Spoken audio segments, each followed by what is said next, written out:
Datuk Seri Anwar Ibrahim, Perdana Menteri Umum Kerajaan beri keizinan kepada Majlis Bandaraya PBT untuk bersihkan kawasan yang bukan hak kuil, hak rumah ibadat.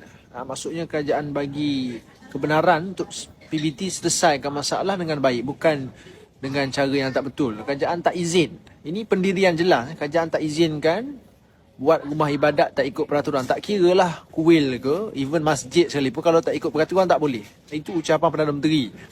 Dalam ucapan penuh Datuk Syed Anwar, kalau kita perhalusi betul-betul, Anwar Ibrahim dia sebut dengan penuh sopan. Kalau betul rumah ibadat itu dibina secara haram, tak betul, jangan buat tindakan sendiri. Jangan kita pergi merusuh, jangan kita pergi buat demo, jangan. Bagi pada pihak berkuasa, ini negara hukum. Bagi masa, kalau lama sangat setahun, tak selesai-selesai juga, lama sangat masa, itu barulah ambil tindakan lebih keras. Tapi tetap kena ikut lunas undang-undang. Ikut ketetapan. Ini pendirian kerajaan. Ya? Mesti ada undang-undang yang jelas. Tak boleh buat ikut suka-suka hati kau. Tapi macam biasalah, media-media ni dah kapikat statement Datuk Syed Anwar, dia letak tajuk panas, clickbait. Hari ni Anwar Ibrahim mengarahkan PBT, roboh semua kuil haram. Ini masalah dia. Kadang media ni pun dia pening juga. Walau orang dekat bawah ni kau tak payah cerita lah. Dia orang ni bukan faham apa.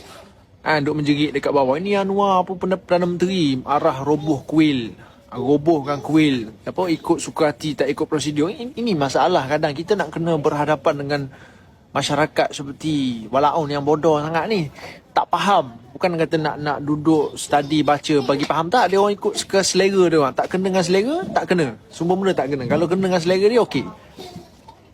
Ini Anwar Ibrahim ini kan, hari ni dia punya kenyataan, satu kenyataan yang sangat-sangat berani.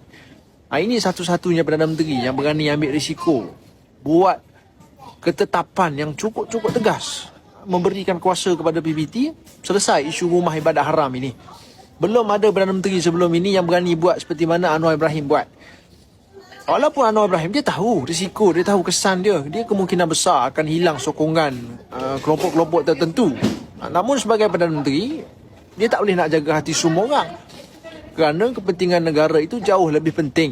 Sebab itu aku cakap, aku ni sebenarnya cukup heran kau tahu dengan pembangkang yang ada hari ni.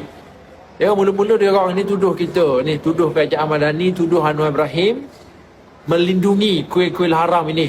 Dia tuduh Anwar Ibrahim ini bersekongkol untuk melindungi, menjaga kuil-kuil haram ini. Dia buatlah himpunan garah, kelang kabut habis depan Sorgo menjerit-jerit. Berlaku sedikit konfrontasi dengan pihak berkuasa. Mesejnya hanya satu, nak menekan kerajaan supaya masuk campur isu kuil haram ini.